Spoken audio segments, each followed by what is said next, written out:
نفسه ولقد اصطفيناه في الدنيا وإنه في الآخرة لمن الصالحين إذ قال له ربه أسلم قال أسلمت لرب العالمين فوصى بها إبراهيم بنيه ويعقوب يا بني إن الله اصطفى لكم الدين فلا تموتن إلا وأنتم مسلمون۔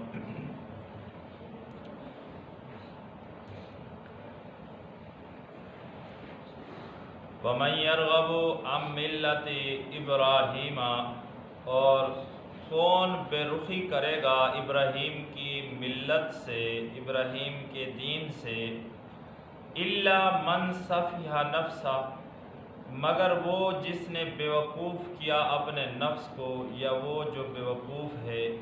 وَلَقَدِ اصْطَفَيْنَاهُ فِي الدُّنْيَا، اور تحقیق حالانکہ ابراہیم علیہ السلام برگزیدہ تھے دنیا میں بھی، وَإِنَّهُ فِي الْآخِرَةِ لَمِنَ الصَّالِحِينَ، اور بے شک آخرت میں بھی صالحین میں سے ہوں گے، نیکوکاروں میں سے ہوں گے۔ اِذْ قَالَ لَهُ رَبُّهُ أَسْلِمْ، جب کہا اللہ نے ابراہیم علیہ السلام سے اسلم، کہ فرما بردار بن جا۔ قال، حضرت ابراہیم نے فرمایا اسلمت لرب العالمین، میں فرما بردار ہوں یا تابعدار ہوں یا حکم بردار ہوں تمام جہان کے رب کے لیے۔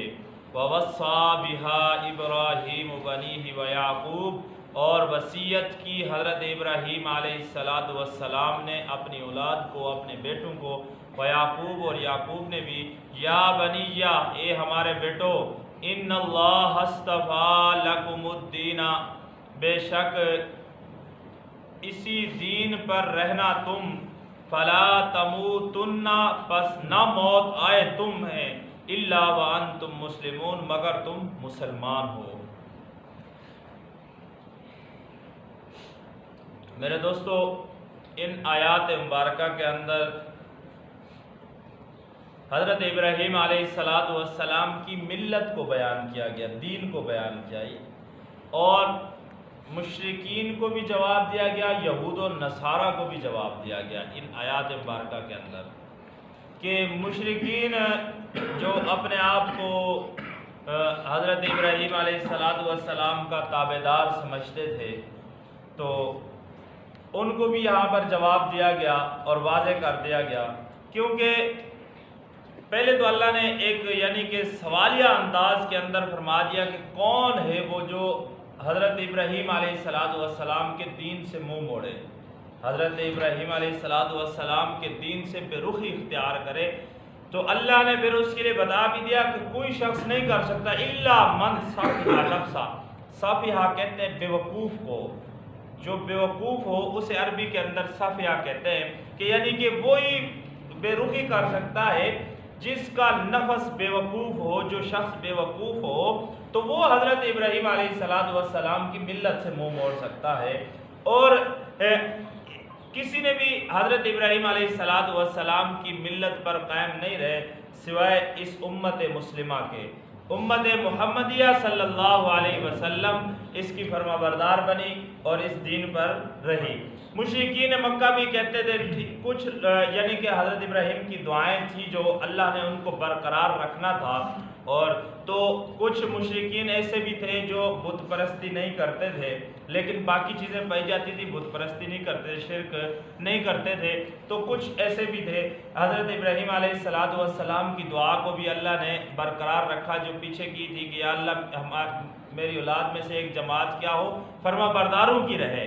تو لیکن اللہ نے یہ بھی فرما دیا کہ آگے آ جائے بریئم مما تشرکون، کہ حضرت ابراہیم علیہ السلام شرک سے کیا ہیں؟ بری ہیں، پاک ہیں۔ اور کیونکہ حضرت ابراہیم علیہ السلام ایک موحد آدمی تھے، انہوں نے اپنے خاندان سے ٹکر لی اسی بت پرستی پر، کہ ان سے کہا کہ شرک نہ کرو، بتوں کی پوجا نہ کرو، تو انہوں نے نہیں مانا، ان سے اختلاف کر دیا، ان سے بائیکاٹ کر دیا، رشتہ داری تعلقات ختم کر دیے، اور اپنے باپ کو سمجھایا آزر کو، وہ بھی نہ مانا تو اسے بھی چھوڑ دیا، یعنی کہ اپنے کنبے کو، اپنے قبیلے کو اسی چیز پر چھوڑ دیا کیونکہ وہ شرک کرتے تھے، بت پرستی پر تھے۔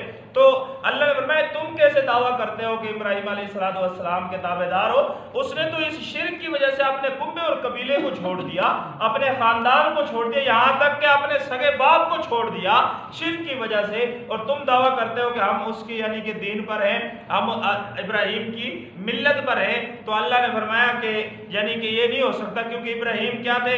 وَلَقَدِ اسْتَفَيْنَاهُ فِي الدُّنْيَا، وہ دنیا میں بھی کامیاب تھے، دنیا میں بھی برگزیدہ تھے، اور تم دنیا کے اندر بھی نافرمان تھے، تم نے دنیا بھی میرے ساتھ شریک ٹھہرایا۔ اور حضرت ابراہیم علیہ السلام وَإِنَّهُ فِي الْآخِرَةِ لَمِنَ الصَّالِحِينَ، اور آخرت میں بھی وہ برگزیدہ بندوں میں سے ہوں گے، نیکوکار میں سے ہوں گے، اور تمہارا ٹھکانہ آخرت میں جہنم ہوگا، تو تم کیسے ان کی ملت پر ہو سکتے ہو؟ تو یہاں پر اللہ نے ان کو بھی جواب دیا، اور یہودیوں کو بھی آگے آ جائے گا کہ مَا كَانَ إِبْرَاهِيمُ يَهُودِيًّا وَلَا نَصْرَانِيًّا، کہ حضرت ابراہیم علیہ السلام نہ تو یہودی تھے نہ ہی نصرانی تھے، نہ یہودی تھے نہ نصرانی تھے۔ یہودی اور نصرانی جو دعویٰ کرتے تھے، اللہ نے فرمایا کہ آگے جو آیات آ جائے گی کہ ابراہیم علیہ السلام نہ یہودیوں میں سے تھے اور نہ نصرانیوں میں سے تھے۔ تو حضرت ابراہیم علیہ السلام ایک موحد آدمی تھے اور ایک برگزیدہ بندے تھے اور اللہ کی اطاعت کرنے والے تھے۔ انہوں نے کبھی زندگی میں پلک جھپکنے کے برابر بھی اللہ کے ساتھ شرک نہیں کیا۔ تو حالانکہ تم لوگ شرک بھی کرتے ہو، تو معلوم ہوا کہ ان کی عقائد کیا تھے؟ خراب تھے۔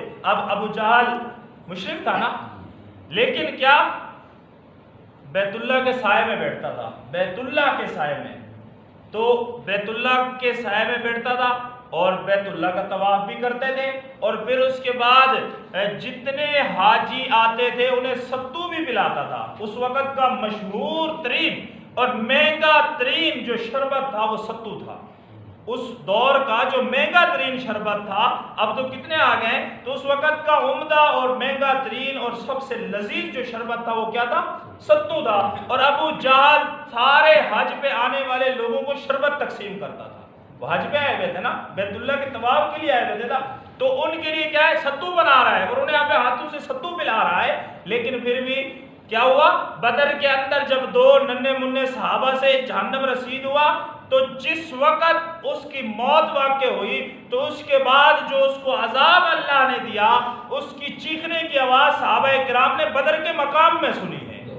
تو اتنی یعنی کہ سخت سزا، حالانکہ بیٹھ عمل تھا، عمل کر رہا تھا نا، طواف بھی کر رہا ہے، سائے میں بھی بیٹھ رہا ہے، لیکن عقیدہ صحیح نہیں تھا۔ کیا تھا؟ بت پرستی تھی، اللہ کے ساتھ کیا کر رہا تھا؟ شریک ٹھہرا رہا تھا، یعنی کہ اللہ بھی ہے اور یعنی کہ یہ جو بت ہیں یہ ہماری باتیں اللہ تک پہنچاتے ہیں، اور اللہ کیا کہتے ہیں؟ میں تمہارے دلوں کے بھید کو جانتا ہوں، تو میرے لیے تو کوئی ضرورت ہی نہیں ہے، اور کفواً احد ہوں، میرے ساتھ کوئی شریک بھی نہیں ہے، میں اکیلا کا اکیلا ہی ہوں۔ تو ان کی یہ چیزیں کام نہیں ہے۔ حضرت ابراہیم علیہ السلام کیا تھے؟ بالکل فرما بردار تھے۔ جب اللہ نے کہا نا اذ قال له ربه اسلم، کہ ابراہیم کیا بن جا؟ حکم بردار بن جا، فرما بردار، حالانکہ تھے فرما برداری سمجھانے کے لیے ہمیں۔ تو ابراہیم علیہ السلام نے اتنا نہیں فرمایا قال اسلمت لک کہ یا اللہ میں آپ کا کیا ہوں؟ فرما بردار، نہیں۔ قرآن میں کیا فرمایا؟ اسلمت لرب العالمین، میں اس رب کا فرما بردار ہوں جو تمام جہانوں کا مالک ہے۔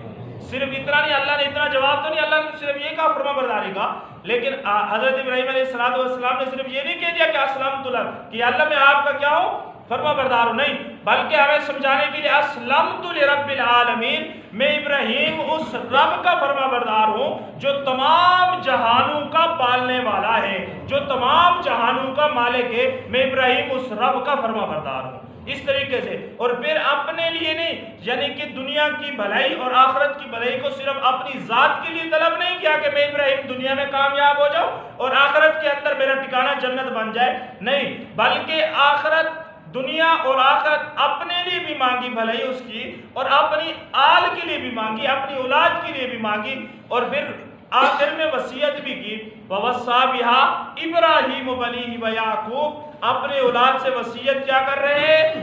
ان اللہ اصطفیٰ لکم الدین فلا تموتن الا وانتم مسلمون، کہ اے میری اولاد تمہیں اس وقت تک موت نہیں آنی چاہیے جب تک تم مسلمان نہ ہو۔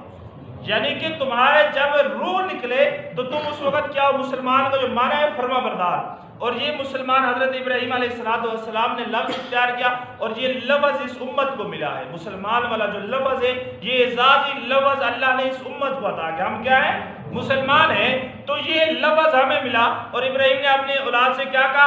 الا وانتم مسلمون، کہ اس وقت تک تمہیں موت نہیں آنی چاہیے جس وقت تک تم مسلمان نہ ہو. یعنی کہ تمہارے وجود سے جب روح نکلے تو اس وقت تمہارے اوپر مہر کیا ہو؟ فرما برداروں کی ہو. اس وقت تمہارے اوپر مہر مسلمانوں کی لگی ہوئی ہو. یہ وصیت ابراہیم علیہ السلام اپنی اولاد کو کر کے دنیا سے جا رہے ہیں. تو اللہ نے فرمایا نہ تو یہ یہودیوں میں سے ہو سکتے، نہ یہودی ہیں، نہ نصرانی ہیں، نہ ہی مشرک ہیں. حالانکہ ابراہیم علیہ السلام ایک موحد آدمی ہیں. اللہ پاک مجھے اور آپ کو دین کی سمجھ عطا فرمائے.